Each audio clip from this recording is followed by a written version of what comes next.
श्री राधा रमणो विजयते। जय गौर।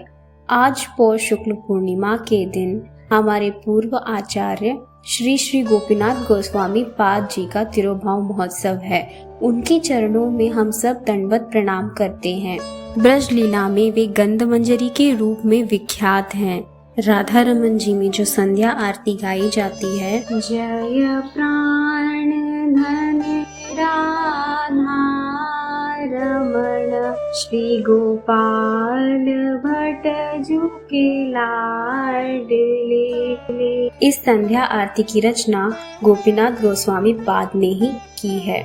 आइए हम गोपीनाथ जी के जीवन चरित्र के बारे में जानते हैं।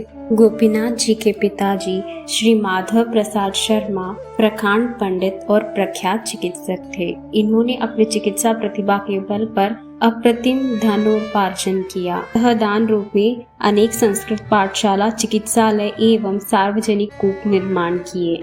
साथ में पतितों के विश्राम के लिए फल वृक्षों के आरोपण जैसे जनहित कार्य किए। गोपीनाथ गोस्वामी पाद जी की जन्म कथा अत्यंत रोचक है। एक दिन श्री माधव प्रसाद जी की पत्नी, जो गोपीनाथ जी की मैया है, वे पारिवारिक विवाह में सम्मिलित होने के लिए अपने पितरालय गई थी। उन्हें लबाने के लिए माधव प्रसाद जी के पिताजी गए थे। शुभ मुहूर्त पर पुत्र वधू को विदा कर वे सब देववन की ओर चल दिए। वे सब देववन की ओर निकल रहे थे, तभी पुत्र वधू को प्यास लगी। वे समीप के एक सरोवर पर जाकर पानी पीने लगी। तभी उनकी प्रसर वेदना बढ़ गई और उन्होंने उसी स्थान पर एक सुंदर बालक को जन्म दिया। लज्जा और संकोच वश उस नवजात बालक को एक सहोरे के वृक्ष के नीचे रखकर वे अपनी ठौर पर चली आई। जब सब देववन पहुँचे, पुत्र वधू ने सारा वृत्तांत अपनी सास को कह सुनाया। वे सब चिंतित हो उठे और वे पुत्र वधू को लेकर बालक को ढूंढने चल दिए। वहां जाकर उन सब ने एक अद्भुत दृश्य देखा। सहोरे के वृक्ष के नीचे घास पर एक गौरवर्ण बालक सो रहा है। वर्षा की बूंदों से बचाने के लिए एक उल्लू पक्षी अपने विशाल पंखों से बालक को ढक कर बैठा हुआ है। एक श्यामा घो झुककर उस नवजात बालक को अपने स्तनों से दूध पिलाने के साथ अपनी लंबी पूंछ से पंखा कर मच्छरों को भगा रही है।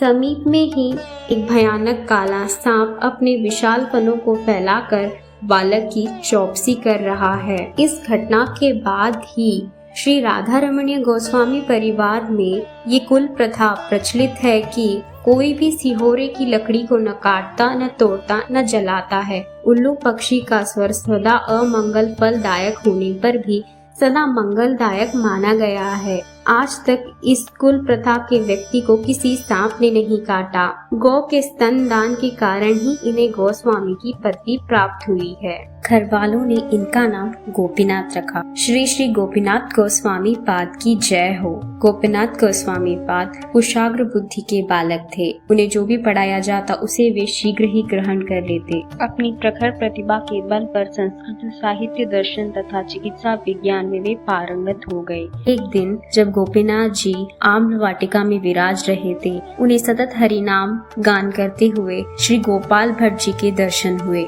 गोपीनाथ जी की एकांतिक निष्ठा गोपाल भट्ट जी के चरणों में प्रगाढ़ हो गई। उन्होंने गोपाल मंत्र की दीक्षा ग्रहण करी। गोपाल भट्ट जी के देववन से जाने के बाद गोपीनाथ जी का विरह उत्तम स्तर पर पहुंच गया और वे छुपते छिपाते वृंदावन चल दिए। गोपीनाथ जी वृंदावन आकर चारों तरफ अपने गुरुदेव को ढूंढने लगे। एक दिन रोते हुए यमुना नदी के किनारे केशी तीर्थ के समीप रासस्थली पहुँचे। वहाँ उन्हें गोपाल भट्ट जी के दर्शन हुए। गोपीनाथ जी ने बिना विलंब किए बार बार प्रभु गुरुदेव कहकर श्री गोपाल भट्ट जी के चरणों में गिर पड़े। श्री गोपाल भट्ट जी ने अपने परम शिष्य गोपीनाथ को उठाकर हृदय से लगा लिया और उन्हें अपने शरणाश्रित के रूप में स्वीकार किया। गोपाल भट्ट जी ने गोपीनाथ जी को वृंदावन वास की रीति नीति प्रतीति के साथ भक्ति रस ग्रंथों का अनुशीलन एवं नाट्य गीत संगीत पक्ष की शिक्षा दी। श्री रूप सनातन गोस्वामी गण भी इनकी प्रखर प्रतिभा से प्रभावित हुए। शालिग्राम जी से राधा रमन जी प्रकट होने के पश्चात श्री राधा रमन जी की समस्त सेवा श्री गोपीनाथ जी पर थी। वे एकांतिक निष्ठा से सेवा करते और समय मिलने पर ग्रंथों का संशोधन करते। एक दिन गोपाल भट्ट जी के सपने में श्री राधा रमन जी आए और उनने कहा, सूखी रोटी गले में अटकती है, तनिक नमक ही मिला दिया करो। माखन मिश्री सदा खाता आया हूँ और कुछ नहीं तो छठे छमाए गुड़ की एक ढेली ही भी भोग में रख दिया करो। ये स्वप्न गोपाल भट्ट जी ने गोपीनाथ जी को कह सुनाया। उनसे कहा कि राधा रमन जी की सेवा सुचारू रूप में एक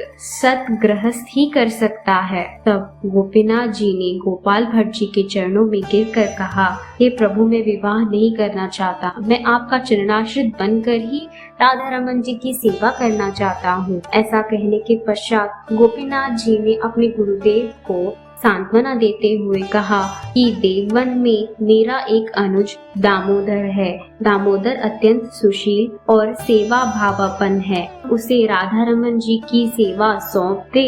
गोपाल भट्ट जी की आज्ञा प्राप्त कर राधा रमन जी की सेवा का भार श्री दामोदर गोस्वामी पाद के ऊपर सौंप दिया गया। श्री दामोदर गोस्वामी पाद खूब भाव से राधा रमन जी की सेवा करने लगे। अपने गुरुदेव श्री गोपाल भट्ट जी के अंतर्धान होने के पश्चात श्री गोपीनाथ गोस्वामी पाद रास मंडल स्थित भजन कुटीर में निवास करने लगे। आज भी आपकी समाधि का दर्शन गोपाल भट्ट जी के समाधि के समक्ष है। हम सब उन्हें मानसिक भाव से प्रणाम करते हैं। श्री श्री गोपाल भट्ट गोस्वामी पाद की जय हो। श्री श्री गोपीनाथ गोस्वामी पाद की जय हो। श्री राधा रमणाय समर्पणम।